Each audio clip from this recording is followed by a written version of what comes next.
here. This is number 2 of 4 building level meetings that we're going to have to talk about facilities, just to kind of get the whole topic rekindled here as we move forward. So let me talk a little bit about our agenda. I'm going to give you a little kind of like a roadmap on where we're going, what that looks like. I'm going to turn it over to Mr. Lavery, our building principal. He's going to talk to you in more specifics about the building, pros and cons of the elementary school here. Then he's going to turn it over to Cheryl Fisher, who is with TDA. She's going to walk through some of the papers you have in front of you as far as assessments and dollars and cents go. I'm going to jump back in, kind of talk a little bit about where we go from here with next steps. And then, if you're interested, if time permits for you, we're going to take a little tour. Mr. Loudon will be joining, Mr. Bradshaw, I notice here, I see Mr. Stack in the back as well. Our maintenance guys are going to walk you around and give you a good look at the building.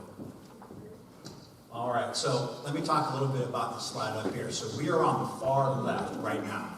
We're looking at all the different buildings. We're having some good conversations. We're going to talk about the assessments like I mentioned, the dollars and cents, renovate versus building new, and we're going to take a tour. That's going to take us through December. Okay, and I'll talk to you about the next 2 meetings coming up as well. When we get to January, we're really excited about that next box, that box that's up there, that educational visioning. We're going to get some stakeholders in a room. We're going to talk for a whole day on what we think teaching and learning needs to be in Canfield for the next 50 years. And then we're going to come back and design a building or buildings around those objectives and goals. Okay? Really excited about that January type of meeting. Then we're going to get to January through April. If you're interested in serving on our facilities committee, I'll talk more about how to do that. We're going to get together with that group of people. We're going to start looking at master plan options and hopefully come up with something that our folks here in Canfield can support and move forward. If everything goes as planned, my hope in April of 23 is to have a master plan in front of the Board of Education for their approval. If everything goes as planned when we get to April. Okay? So just talk a little bit about this facility committee and kind of what the hopes and goals and expectations are. Obviously we want to take a look at what are our challenges. Okay, what's it going to take to get something that our community can afford to do? The big part, like I said, I'm interested in what's the education going to look like here in Canfield moving forward. We want to have some good conversations about that with this committee as well. We're going to take a look at data, cost. You got a lot of good stuff in front of you tonight, like I said. Folks from TDA are going to walk us through that. We're going to take a look at other buildings and what's out there. What do those educational settings look like? What could Canfield look like? Okay, when it comes to teaching and learning, and shared spaces, all flexible seating, all those types of fun things. Look at master plan options, like I said. What can we live with? What's going to get supported here in Canfield?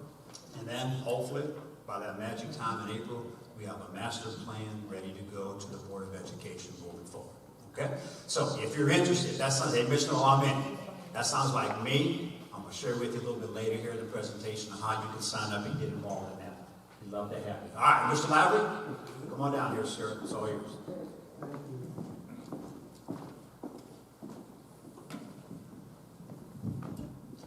Good evening. My name is Travis Lavery. I'm the principal here at C.H. Campbell Elementary School. And I'm going to take a few moments just to go over some of the strengths, some of the highlights, as well as some of the challenges that we have here at C.H. Campbell Elementary. I just want anybody that is in the back, if you would like some seating, everyone's favorite row, the front, is still available, and there's a couple other spots in there as well, just to make sure if you want a seat, you have one. But at the end of the day, we're all here for the students. That's what we come for every day, and that's the most important thing. And I have to say that that has to be one of our biggest strengths, are those students that walk into these doors every single day. Our parents, our community members, they really prepare those kids. They're invested. They take the time, they take the energy to make sure that the students walk into the door every day ready to learn. And we are very grateful for that. In addition to that, another one of our big strengths are all of those community stakeholders that we have, the people that are here supporting us. We have a district as a whole that supports education and understands the fact that having a quality educational school system also helps out with things like property values and other aspects as well. And they support our schools, and we are eternally grateful for that.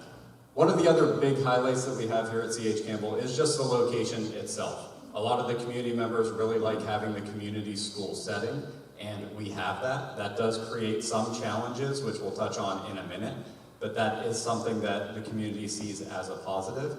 In addition to that, we've got a lot of space here as well, including some outdoor learning areas that are nice for our students to go out and enjoy also.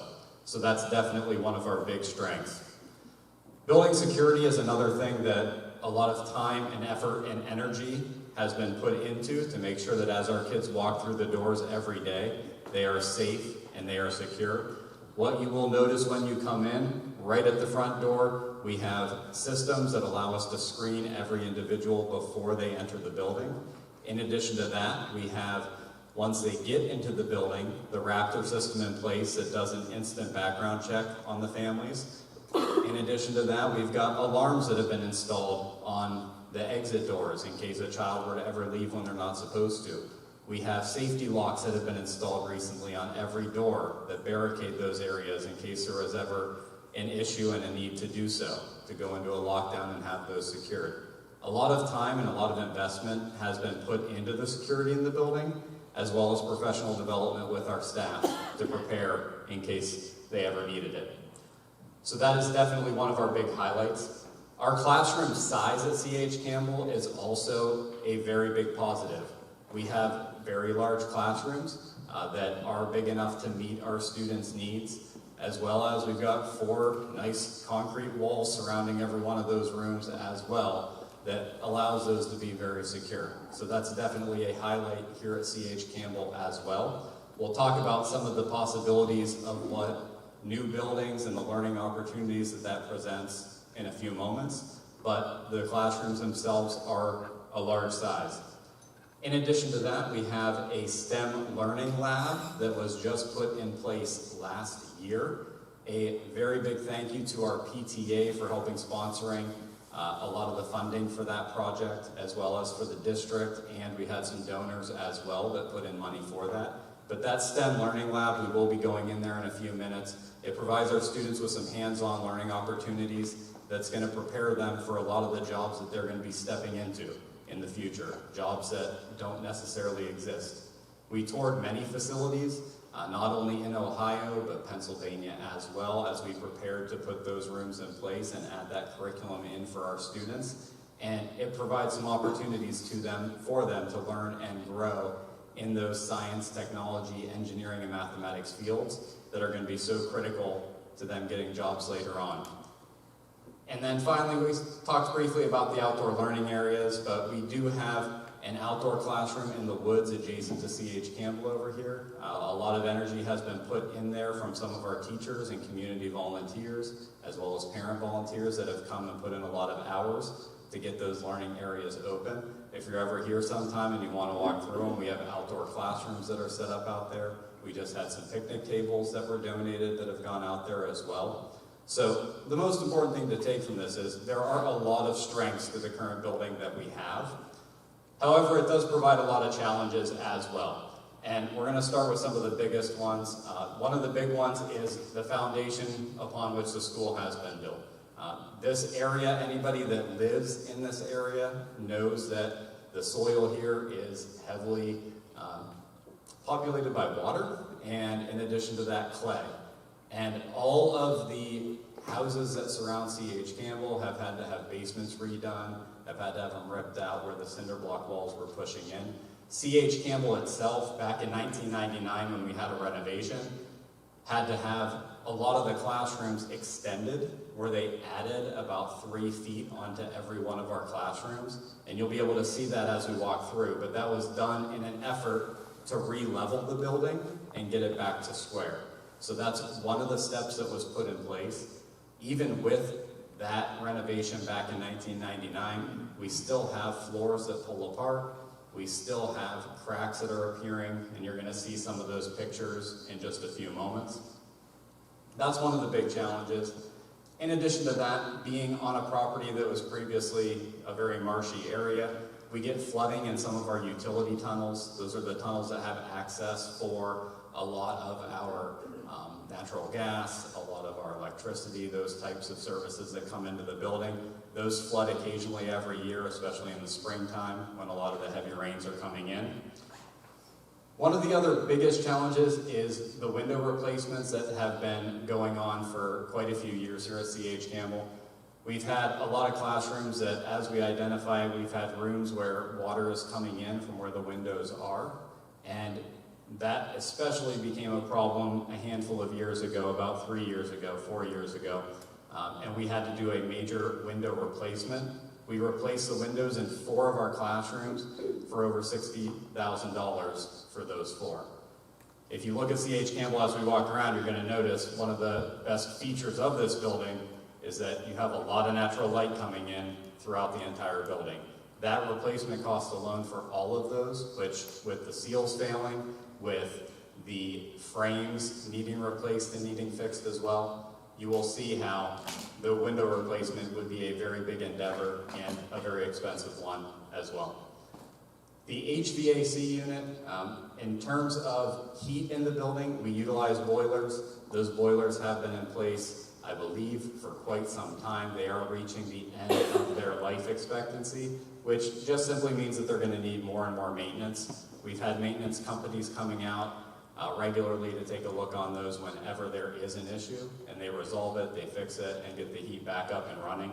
But that is something that we've had to look at in the past. In addition to that, air quality. Modern HVAC units really regulate a lot of the air quality that's coming into the classrooms. The older systems that we utilize do not have those measures in place, although those are standard in modern day buildings. And then the other piece is a lot of the community has a concern over the lack of air conditioning in the building, and in order to put air conditioning into the building, there are a handful of issues that come into play with trying to offer that. One of the big ones that you'll notice underneath there is the electrical capacity of the building itself. In order to run all of those units, we would have to increase the electrical capacity of the building to handle those. In addition to that, we also have wooden support beams, and you can see some of them here in the gymnasium, but they're in all of our classrooms as well that are supporting the ceiling. And those wooden support beams will not support the weight of modern day HVAC units, so other options need to be explored and need to be looked at in order to do something like that if that was a direction our community would want to move in.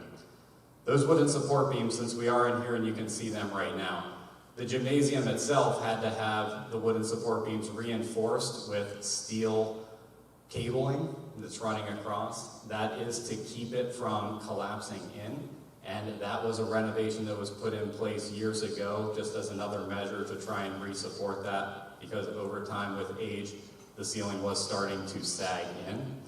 And you can even look when we talk about foundational issues, where even over here on the side, we have cracks that are appearing near some of those beams that go not only vertically, but also horizontally and run down. Those are issues that someday will become a problem that will need to be addressed in the future. And again, those are large safety concerns that we would have.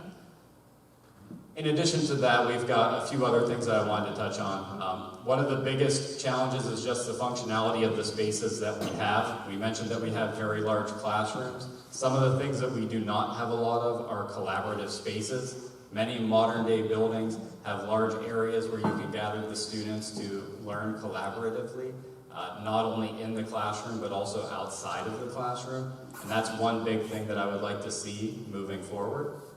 Also, the need for small group areas. We have students that are pulled out for small group instruction, students that are struggling in reading, struggling in mathematics, students that maybe have behavioral needs, and those need to be looked at.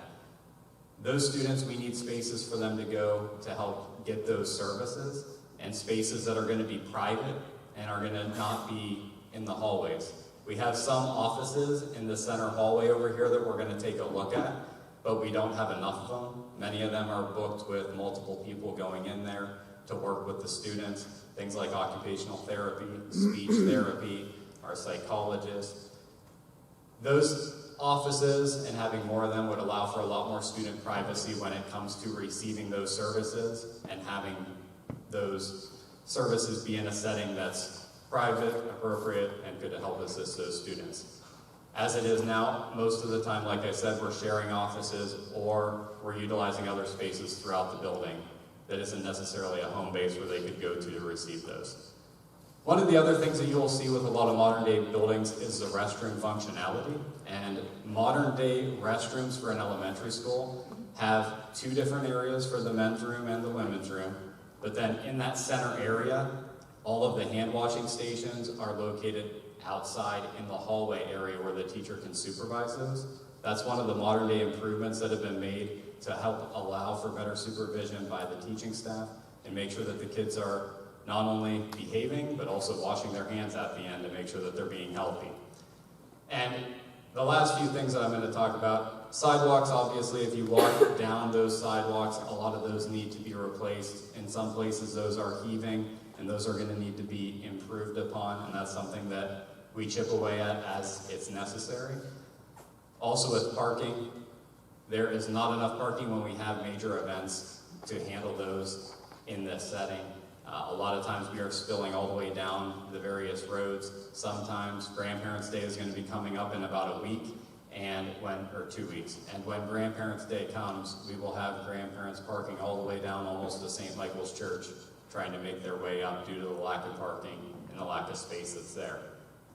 So the final thing is, when you're looking at a community school, dismissal always tends to be an area of concern. We utilize an online system that helps make that process very smooth.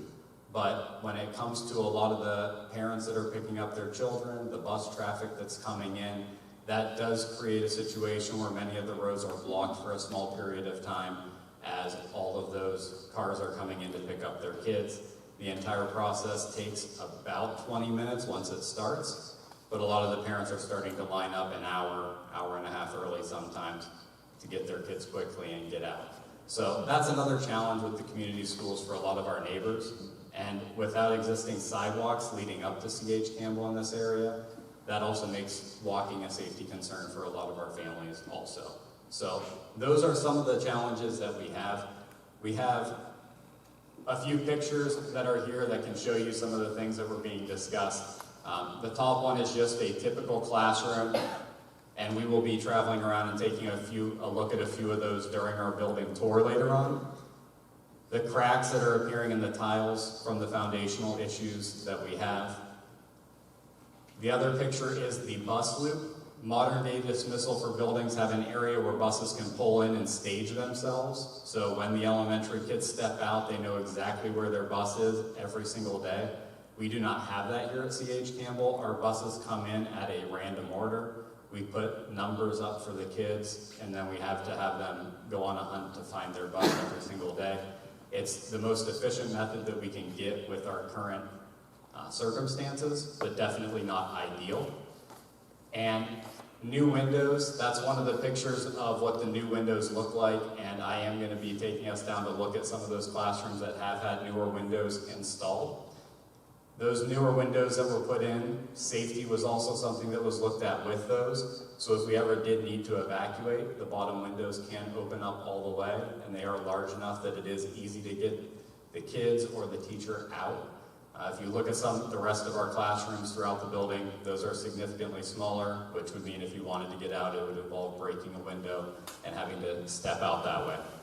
And then finally, the main entrance. Modern day schools, again, they have a security vestibule where any visitors can step into it, get screened, but then they're immediately funneled into the office. And then after they have gone through the Raptor system and they've had a background check on them, they're then filtered out into the building to go and attend to their business.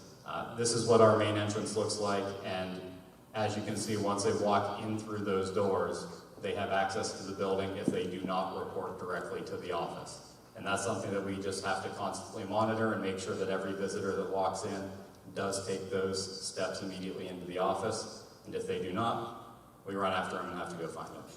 But that's a little bit about some of the strengths and challenges that we face here at C.H. Campbell. Like I said, we are going to talk a lot more about those throughout the building tour that we're going to be doing later on. So if you have questions about that, we will be able to touch on that in a little bit. So without any further ado, I'm going to hand it off to Cheryl Fisher from TDA, and she will take it from there. Red is good. Red is So good. you're to go. All right. Yep. All right. You're a tough act to follow, Travis. All set. So I want to talk a little bit about the Ohio Facilities Construction Commission assessment. That was a mouthful. Ohio Facilities Construction Commission is a state agency that promotes and supports school construction, whether it would be a renovation, an addition, or new construction. Okay, so there were a lot of documents that were handed out in the beginning, and I want to talk to you about their relevance for a few minutes. But the point of the facilities assessment is to identify the current conditions of the schools, and as well as establish the scope and associated cost to bring the said school up to current code and up to current Ohio School Design Manual standards. The Ohio School Design Manual is about a 600, maybe even 800 page by now document that was created in 1997 that set a benchmark of equality in standards for school construction, whether it be a renovation, new construction, or addition. But it tells what the type of systems should be put in, the type of building components and materials that you should use, as well as even the size of the spaces and type of spaces that go into a typical school here in Ohio. So again, it was created for that equality in schools across Ohio as they embarked 20-some years ago to bring our aging facilities into more modern school settings. So this is a living document. It really helps guiding in the master planning process that Joe spoke of earlier in this opening of the presentation, that will help guide us in decisions on what to do as we look forward to the next 50 years in our school system. And again, last bullet point at the top, we're sharing this with you tonight. All of this information is public information from the OFCC.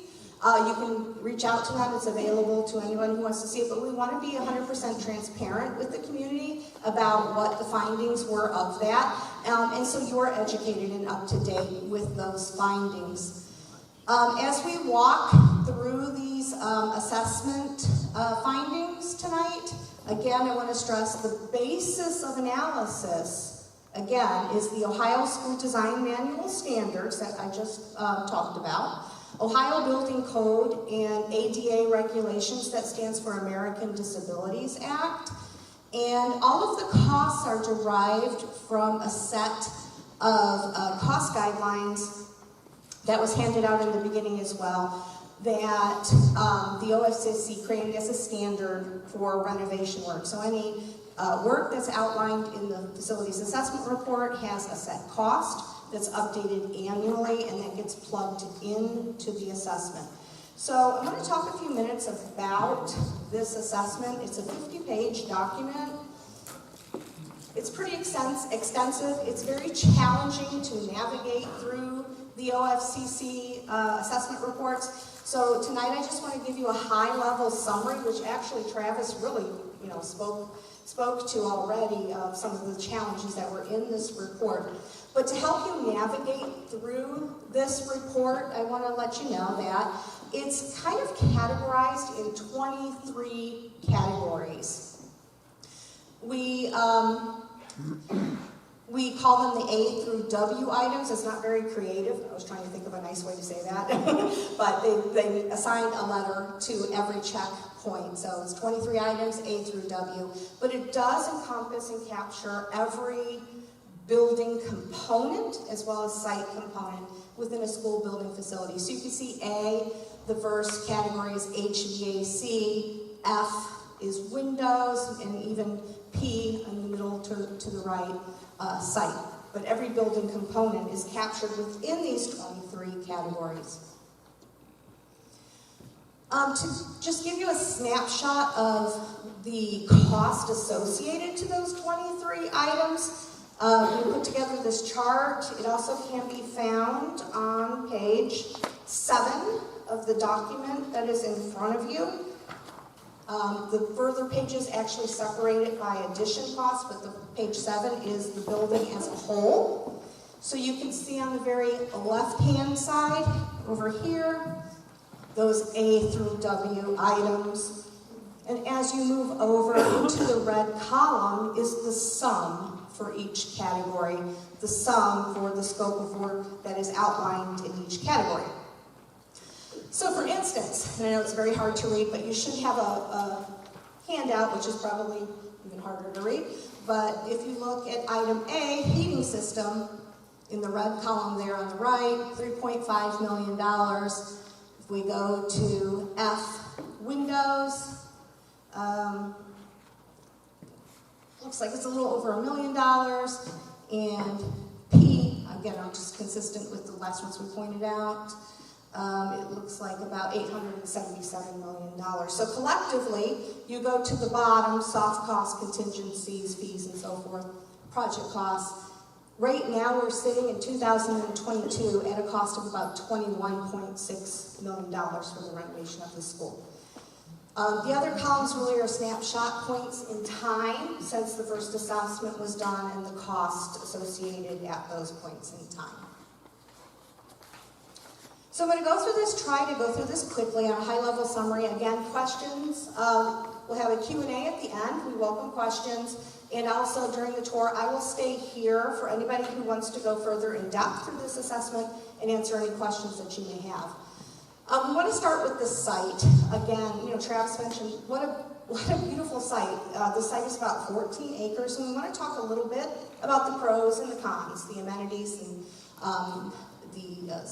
the positives of the site as well as the challenges. So CH, again, 14 acres, relatively flat. You can just look at the pictures. It's a beautiful site. I said this about Hilltop as well. A lot of nature surrounded, trees, play areas, areas for walking, and well as benches and outdoor learning areas that are very suitable for both students as well as for the community that it serves after school hours. But it does have its challenges. Travis mentioned some of the soil issues, and we assume that is contributing to some of the poor drainage that's occurring on site. There are areas of erosion, and then we have, things such as the asphalt in the parking lots, concrete walks that need to be replaced. So I do want to talk for a minute, or actually ask Travis to talk for a minute, about site circulation, just briefly while we're on this topic. I think he can give you a better viewpoint than I about some of the circulation patterns and challenges that we have before we move on.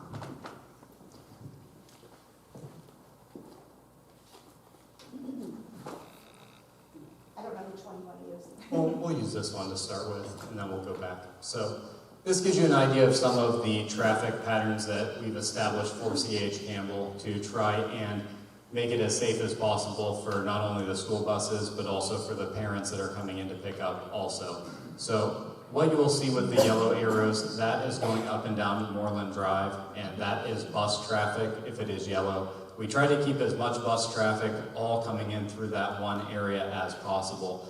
That way we can separate and try and have the rest of the parents that are coming in to pick up travel in through Deer Trail Avenue up above. The blue arrows, that shows Sleepy Hollow Drive and the traffic pattern that we would want parents that are picking up to follow, driving down Sleepy Hollow Drive, turning on Glenview and coming back down Deer Trail Avenue.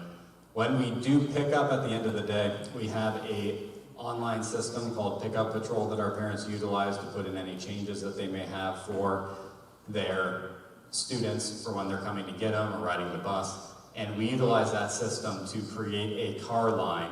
And that line, one staff member walks down and enters in every student that is ready to be picked up. And then we're able to stage all of those students inside of the cafeteria before walking them out to that parking lot, or we can load them into their cars and get them home safely. We try as hard as we can to keep all of the traffic that's coming in that is not bus traffic to that other side of the building for safety. But there is a lot of traffic that comes in off of Moreland Drive as well for parents that are picking up for various other reasons.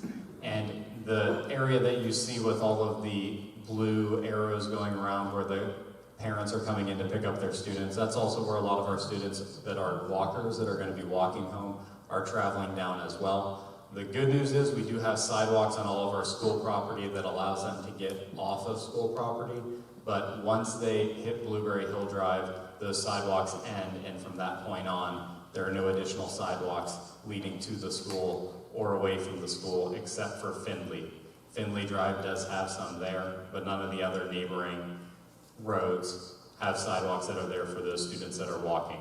So to give you another view of that, here you can see Moreland Drive and where all the bus traffic comes in. That's probably the area where most people that are attending tonight drove in, coming down Moreland Drive. That's where all of our buses come in, and they stage in that loop. So we have them come in at whatever order they arrive, they park, then we put their bus numbers up, and the students have to see where their bus number is and make their way out to their bus each day.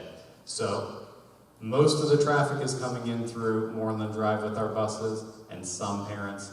The rest of it is all coming down Deer Trail Avenue instead. Thank you.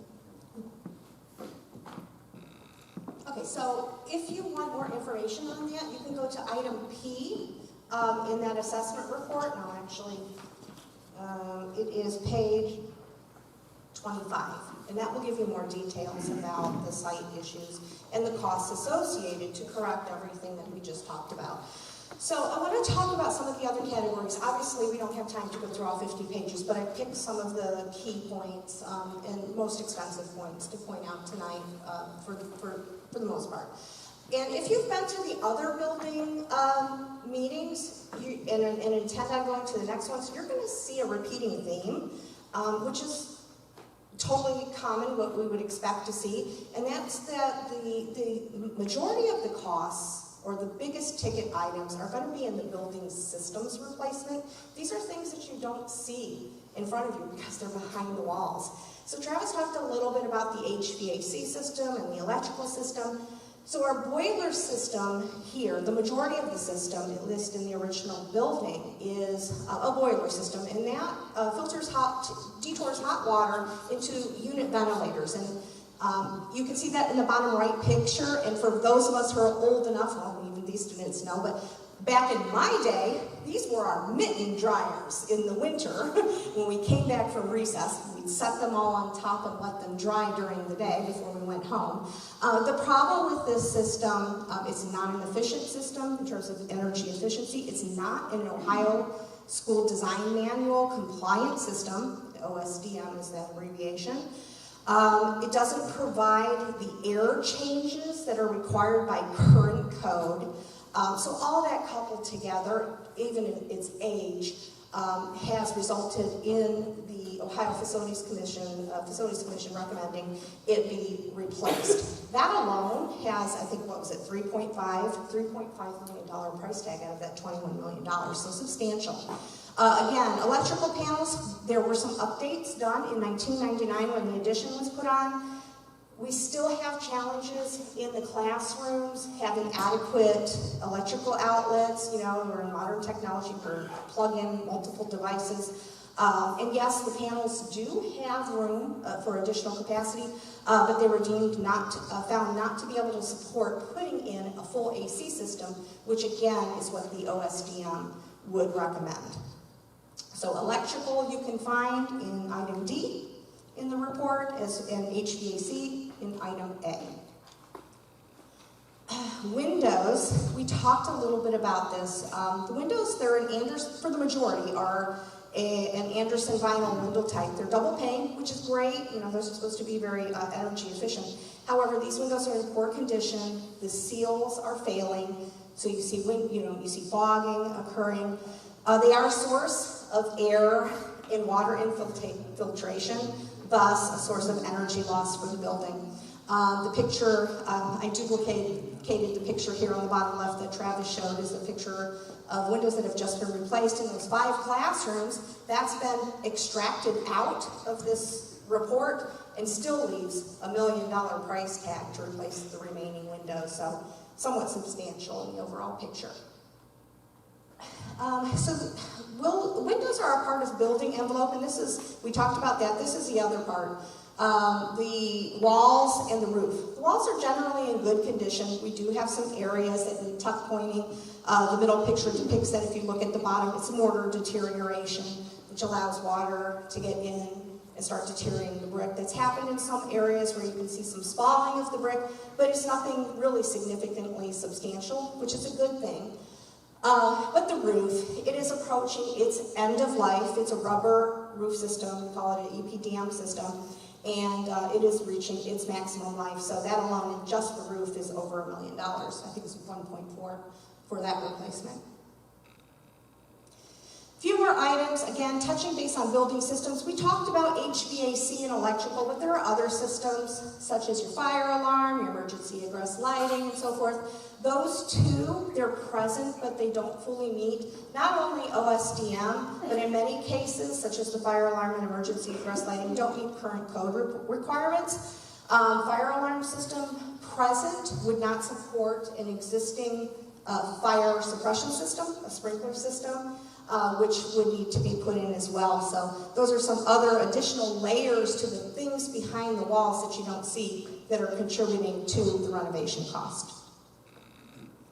And I think we have two more. General conditions. Now here, I wanted to give you something you could see. Keep talking about the things behind the walls, but you know, the building was constructed in 1961. There was an addition in 1999, obviously in much better condition and more modern conditions, and materials were used, but the majority of the building, 1961. So we would expect to see wear and tear and replacement needed. It does have a heavy price tag when you add it all up. Ceiling tiles, floor finishes, casework. When we talk about casework, it's things like this. Storage, so you can see the condition of the existing state of this casework, as well as the base on the floor. Obviously the floor here in this gymnasium is worn. Great flooring in the hallways of this original building, terrazzo. It could stand the test of time. But in general, the majority of the finishes are in need of replacement. That adds up to about $2.2 million there. So I'm trying to give you a little bit of flavor of all the different things behind the walls, things you can see up on the roof in the site. And lastly, I want to touch base again about that foundation settlement, because I realize it's a hot topic and has drawn attention. So I want to explain just a moment about that. So we know that there has been settlement occurring in the building. We know that there has been action done in the past by the school district to help tie in the beams to the walls, to help stabilize movement that's occurring. It is assumed that most of the movement is occurring because of settlement in the foundation. That was reported in the last few years and brought to the commission's attention. There was a special meeting. There was a meeting. It was reviewed with the planners of OFCC, the pictures, the foundation, the visual observations. And what they recommended, number one, is if this building is going to be a candidate for renovation in the future, as the district starts going down that path, we need to do some further studies with a structural engineer. And I say investigative studies because right now all we have is visual observation. They have to do some investigative work to understand exactly why these wall cracks and movement is happening. In particular in the northern classrooms, I think it was 122, 123 that we're seeing right now. I have that information somewhere. But regardless, they wanted to make sure that worst case scenario was captured within the assessment, reached out to a construction management firm that they retain as a consultant called Hammond Construction. They developed, worst case scenario is that, the footings, the foundation is sinking, and we're gonna have to go back in, underpin the foundations, redo the foundation and so forth in those select areas where this settlement or movement is occurring. So the cost in here, and under item G, foundation, last year, developed by Hammond, was worst case scenario, so that if you do a renovation, you do have it covered, and it's in here, of about $750,000. Cost was updated to the 17% inflation factor that's occurred in the last year. But that is where that information is derived from. And I can stay afterwards, again, I have the report, the scope, the line item costs to review with anybody who would like some more information about that. I think we have 2 more slides on educational adequacy. Just to touch briefly, one of the things that have been looked at a little bit above and beyond the OFCC scope was functionality of the building, size of spaces. Travis mentioned, pretty much on the average good classroom sizes. However, some of them do fall short by 100 to 200 square foot per classroom. But if you look at the left, some variety of spaces in that left column. On the right, the delta behind design manual requirements for your current enrollment versus what the design manual says. You can see where we have a variety of spaces that are excess in space and a variety of spaces that are deficient in space. The largest, or one of the largest in deficiency is administration, which you talked about, which is half the size that it should be for a school with this population. Last item is that safety and security, again, just going a little bit further about what Travis mentioned. When the school is in session and the doors are locked, you see the arrows at those doors. Visitors enter the building through that main entrance. They're buzzed in. When they're buzzed in, they're in that lobby. So they have the ability to deviate from going into the office, and you really can go anywhere in the school that they choose, rather, bypassing the office clearance. Not necessarily ideal, and what we see in modern schools is really the protocol for safety in entrances of schools today is, we're showing this a little bit different than Hilltop. So if you look at the picture at the left, the person is at those entrance doors. They are buzzed in at that point by somebody in the office, and they enter the lobby area. If you look to the picture on the right, they have no option. Well, they have 2 options. They can either go into the office for that clearance check, or they can leave the building. They cannot go in the other set of doors that you see up here at the top picture. You can see that lady in the lobby. She cannot get through those set of doors without going to the lobby for proper clearance. Once proper clearance has occurred, the person that's visiting can then visit the destination that they intended for with their visits. So, with that said, again, we'll have a quick Q&A in a moment, and I will also stay after for further questions and answers. All right, so here we go. Here's the other 2 meetings, places and dates and times. So November 16th, we'll see you at the middle school, okay, same time. And December 7th at 6 p.m. we'll be at the high school to wrap up all 4 of our building facility meetings. So, you're interested in serving on the facilities committee. Here's what I need you to do. If you go to our website, okay, you're going to see a little blue box that's square there. That's our Facility Resources tab. Click on that, and then you get the screen to the right. All the way down at the bottom, it allows you to sign in. It's just a real quick little Google Doc. You put your information in there. Okay, now, one thing I do want to say is this. This committee will start firing on all cylinders come January. Okay, so right now we're out talking, recruiting, trying to get people signed up. So there's a little bit of a quiet time now until we get to January. Then it's all hands on deck. The educational visiting session will get rolling, and then we're going to convene these people that are interested to start the conversation about that master plan. Okay? So if you're interested, sign up. We'd love to have you on there. All right, with that being said, we've got some time for some Q&A. So fire away. Yes? Yes, I have a couple of questions. Is it decided that the buildings are going to be built out there at the farm? Well, actually, that answer is no. Big time no. The Board of Education, our last board meeting, signed a resolution that took us out of the deal with the city. So Redgate is out of commission.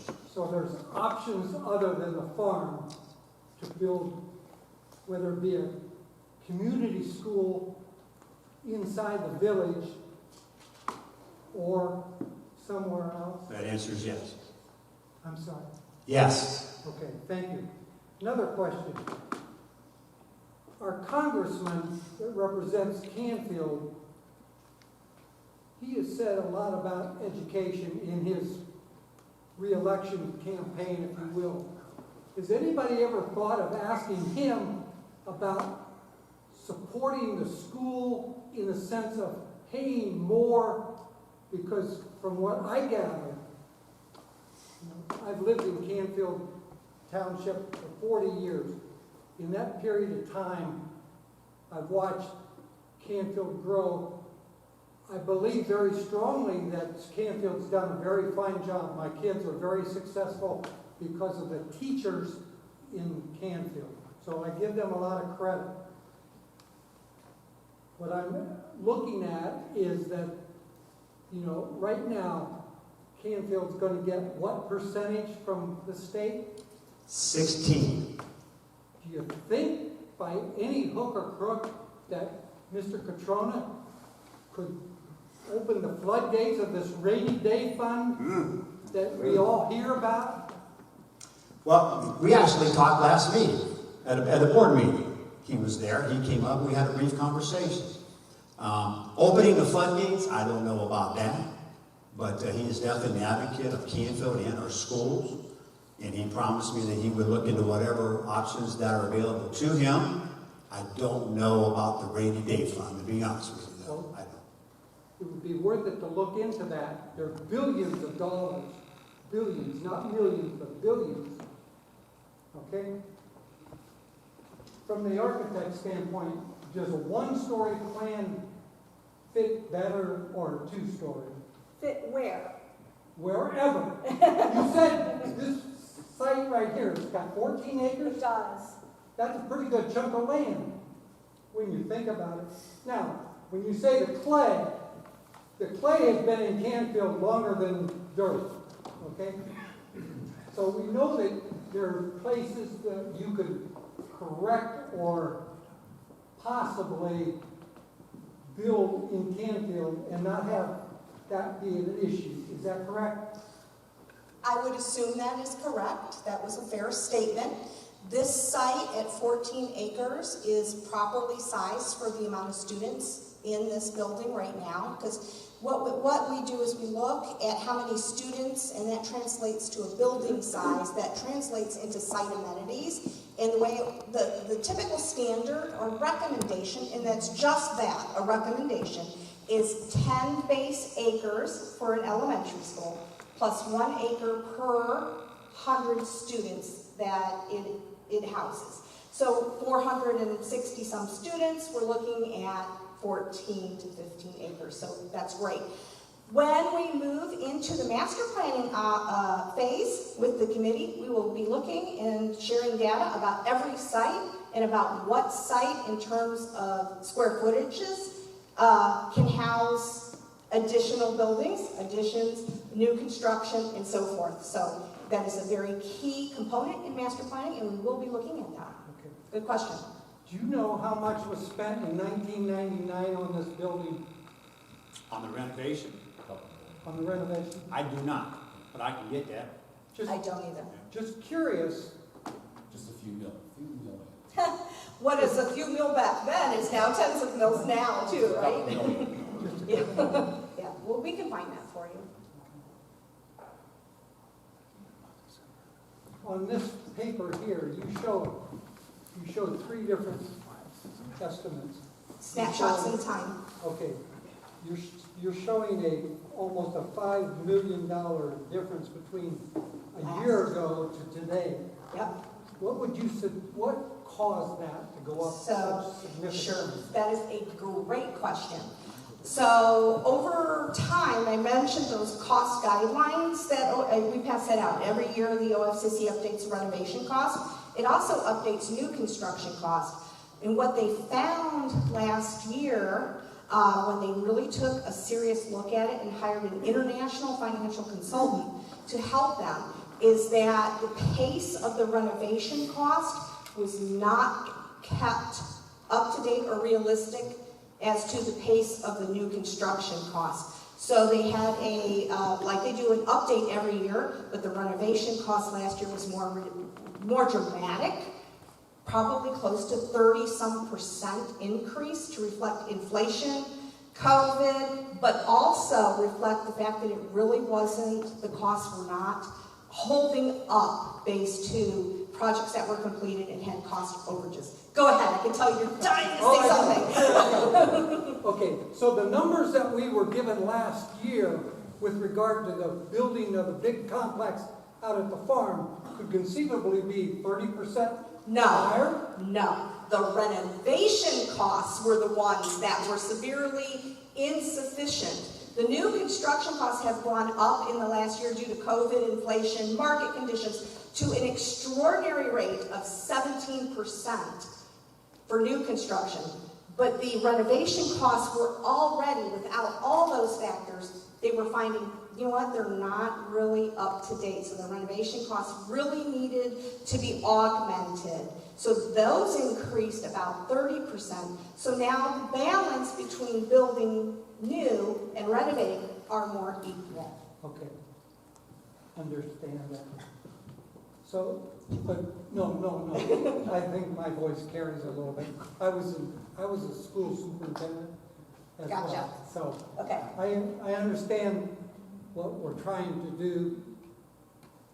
I guess my question now would be, would we be talking instead of 30%, are we talking 17% higher today than it would have been a year ago? For new construction? Yes. Approximately, yes. Okay, so in other words, the cost that we were given a year ago, add how many more $1 million to that number? So we knew internally, because we work in the construction market and school architecture as a firm, we knew that the OFCC prices were not holding up to market conditions. So those costs from last year included a buffer to make up for that deficiency of about 10-11%. So now the deficit is 7. Okay. And again, this is an unprecedented time. It's very challenging. And I know where you're going. No, You know, that we have to. I understand completely. Well, not completely, but I understand Yes. to my level. But That, these are great questions. Go ahead. Question actually for you. Thank you. As you're aware, you know, our community was not going to support $180 million. So there's a lot of things that need done in all of these buildings, and a lot of concerns are being brought up. So what is the TDA's recommendation to the school? Where do we start? What do we do first? What needs done? I mean, what's your recommendation? If you had to pick the top 3 things, what are we doing? Are we building one school at certain grade levels? Or are we looking at one building in particular? What's TDA's recommendation to Campbell schools? So it's not our job to provide a recommendation of the master plan. That is up to you and the community, which leads me to my answer. And what is happening right now in this reset process is to form a facilities committee that made a cross-section of the community, of the stakeholders that have investments in the school district, and not only just to look at the costs that we talked about, but the educational adequacy and the function of the schools, understand the direction that the community, that the Canfield Schools is going with its education, and then collectively analyze all this data and make the best decision. You know, is it worth it to invest? Is a school worth it to invest so many $1 million? Can it adequately serve the community for the next 50 years? We need to vet that out together. It's our position to give you the data, as well as the OFCC guidelines as a partner, what they will co-fund, for you as a community and a school district to make those decisions. I think the concern is, though, and I think that there's people in this room that sat on a previous committee, it doesn't matter what that committee decides, it's the voters. And the majority of the voters made it very clear that they are not supporting that kind of money. So if we have to pick and choose, we need professionals that are going to be able to guide and say, prioritize. Absolutely. Because I think people on the committee or that are in the schools that are here in general are saying, yeah, we would like new schools, but the money is an issue. So help us prioritize and help us get there in a fashion. If I could briefly tell you a story about another school district who went through a master planning process and did it, and I don't want to say it was done in a vacuum the last time, but it wasn't fully vetted, like there wasn't all of these meetings and engagement and all of these stakeholder inputs. That's what happened in another school district. They came up with a plan to put a new middle school, high school on the ballot, and it failed. It didn't necessarily have to do with cost, it's just the community was like, they were really ticked off that they weren't informed and educated. They didn't understand why the priority was placed on a new middle school by the administration and the OFCC. Long story short, we were hired on, they started over, and we went through this community engagement process so all the stakeholders had all the education about the conditions of the building and collectively can prioritize those through our guidance is what you can and can't do, what we would recommend is most cost effective, what sites can support what and whatnot. They ended up putting the same plan on the ballot. I'm not saying this was going to happen here. I'm just giving you some context. Same plan on the ballot and it passed right away because they understood those prioritizations that you're speaking of, and it was the right plan for them. They just didn't know it. So I really hope that I don't think that will happen here. I mean, I think it was just, it was shot down. Our community was very loud. on the So we plan. need to be very careful about that. Yeah, and this plan, whatever it may be, and that's why I'm not answering that, like, what is the best, I can't tell you, for you, what is the best plan, or for you, I can't answer that. I can tell you what's the most cost-effective plan, I can tell you what sites are most adaptable and supportive of a variety of plans, but you guys as the community, that's why it's so important you're on the committee. You are the ones who need to decide what is digestible and acceptable for the community. And that's what's different about this time around than last time. Yes. These 23 items mentioned on here, I can see how some of them are categorized just by the way they're listed. Are they also listed in priority, meaning along the same lines? The top ones are the most important that you would address as an architect? They're not, unfortunately. These were developed 20 plus some years ago in the 1990s. So the rhyme and reason to the categorization, I don't know. But it's certainly not by priority. It's just somebody began listing all the components and went through A through W. Okay, since we have 4 buildings, and what I fail to hear all the time is we never talk about a long-term master facilities plan. We're talking about a master facilities plan, meaning this given project. But we didn't find ourselves in this situation overnight. This is a long, gradual decay of things, so we should also have a long-term master facilities plan. And with that in mind, and having 4 buildings, we can't address all 4 buildings at the same time. You're right. So who would you recommend that would evaluate this per building, if it's not an architectural firm? Who would evaluate this per building and say, you need to address this first in this building? Well, we in terms of looking at the renovation scope and addressing the most priority can do that. The commission did not categorize that way, is what I'm saying. So we can do that. I don't know if you want to add anything about the long-term. I mean, I believe this process is to address a long-term. Yeah, I mean, master that's the plan. goal, that's part of our strategic plan, that the board adopted. I mean, that's where we need to be. I mean, like I've talked to you about in the past, I didn't walk in with any plan in front of me. That's just the truth. But moving forward, that's what we're going to have to do. Whether it's renovate, build new, whatever that's going to look like, so. And That's knowing that something. what we have in front of us, 4 buildings, we have to Yeah. do that. And the And ancient. it was done. Somebody did that evaluation, I don't know who, for the high school. Because when I looked at the levy money set aside for the high school, about 25 million, somebody went down and picked and chose certain ones based upon what? General finishes was probably the largest expenditure chosen at that time for the high school. We bypassed things like heating, electrical. So somebody needs to do a thorough evaluation. We can't do it walking around the building. No, We need no. a professional to do that. Right. And we need a professional to go by a building and say, these are the priority items. If we can't do all 4 buildings, which we probably can't do all 4 buildings, somebody of knowledge, experience, professional needs to evaluate those. Right, and again, it's the benchmark, the basis of analysis is very subjective, so to somebody say, well, you know, a long-term plan, maybe, let's talk about that high school, maybe in 20, 30 years it goes away. So what is our biggest bang for the buck is the term, I guess. So let's, you know, make it, like, our general finishes, our casework, our storage needs, our flooring needs, and so forth, may, you know, serve us better for that dollar value than investing 3 times as much in an HVAC system in a building that eventually is going to go away. So that is a correct statement, and that will be part of this next step. Yeah, what appeals to a voter in the district is structural issues, okay, that's a concern. Safety issues, that's a concern. You know, heating and air conditioners are concerns. Especially now with COVID. Yeah, when you're talking about general, you know, floor, walls, ceiling, then they want to hear what's the most critical needs. There's a lot of them. I'll agree, there's a lot of them. Well, thank you for that input, and we will make sure that when we enter the master plan phase that we do have something like that. That was that's great feedback. I do want to point out 2 things. First of all, real quick, and then we need to go on the building tour.